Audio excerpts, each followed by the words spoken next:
What's up, guys? Club Kings here with another video. I figured I'd make a video on what you should look out for before buying a used/new Chinese dirt bike. I've had over 20 of them, so I figured I'd be able to make a pretty good video on it. Hope this helps. The first thing you want to consider replacing or just keeping an eye on is the chain. So this is a regular stock chain on here. This is definitely bound to go soon. But a good option you could go with is the niche chain. They're a little bit of a pain to put on considering the Masterlink needs the O-rings, but I actually left the O-rings out and it seems to be holding up over a year now, and I actually never have to tighten the chain.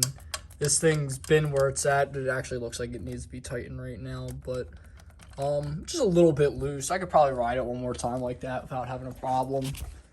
I bought a brand new SSR 125 straight out the box, and not even like 10 rides, the chain snapped, and it needed to be adjusted like 15 times in between them, but this one's set on there perfectly. Another thing that's not made too well on these bikes are the bearings. So usually the ones that tend to go out first are going to be these swing arm bearings right here, and then the rear wheel bearing. You might be able to get away with that front wheel bearing for a good amount of time, but you know, if you're hitting jumps, and that just doesn't sound good at all, that really needs to be replaced. But I think I actually ruined that one due to over tightening the rear wheel when doing a chain tension, so that happens. This one, I never had to replace the front wheel bearing in it yet. I had this bike for over 7 years, and I just had to replace the rear one. Another thing I just would not recommend doing with these are jumps. Like, you want to hit a 2-foot, 3-foot jump, go ahead, but nothing over that, personally. It's not worth it. Get like a KLX 110 or a CRF 110 if you want to be doing little jumps like that. I've had over 20 Chinese dirt bikes, and the rear brakes always tend to go. I don't know what that's about, but I actually think the brake pads flew out of this one when I was riding it, so that just screams quality there. These brakes are still working really good. The front are drum, and then the rear disc. So that's pretty cool. But on this thing, the front brakes have been working ever since I got it. I actually still have the original pads in here, or drum brakes, so that's pretty cool.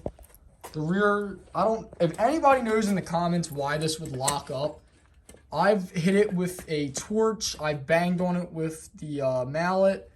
I've even taken that cotter pin out and tried removing the whole brake assembly.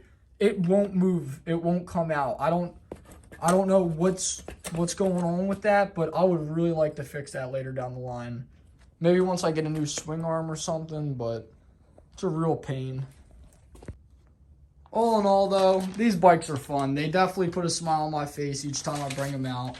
I am prepared to break down each time I bring them out, though, because they are Chinese bikes, and I did put them together after all. So each bike you're looking at here doesn't have a stock motor in it. They're all Lithium 125 motors, all from Amazon for like $230. Makes them a little bit faster, more fun, you know, and can beat on them. But if you'd like a more solid pit bike to buy, I would say go with the Piranha, the Pitster Pro, and the SSR TRs. So they just come with a more beefy frame, and their motors are pretty about the same. Like, you might blow them up as well, but it is what it is. I've never actually blown one of these motors. They seem pretty solid. The stators will tend to go 3-4 times before you blow a motor, so just keep that in mind. Just keep up on your oil changes, and the motor will be fine. But the SSR TR, Pitster Pro, and Piranhas, I wouldn't be surprised if you experience the same issues, so just keep that in mind. If you don't want to break down, go ahead out, buy a KLX 110, CRF 110. Those bikes won't give you issues, and if they do, it's probably going to be either running out of gas, a pop tire, or a snap chain. On these bikes, other stuff can go wrong, so just keep that in mind. Just want to say thanks for watching, guys. I'm going to be making a more detailed video on each one of these bikes. So if this video helps you, and if you'd like to see that, please leave a like and subscribe. If you go out and buy a Chinese dirt bike, Be prepared to break down.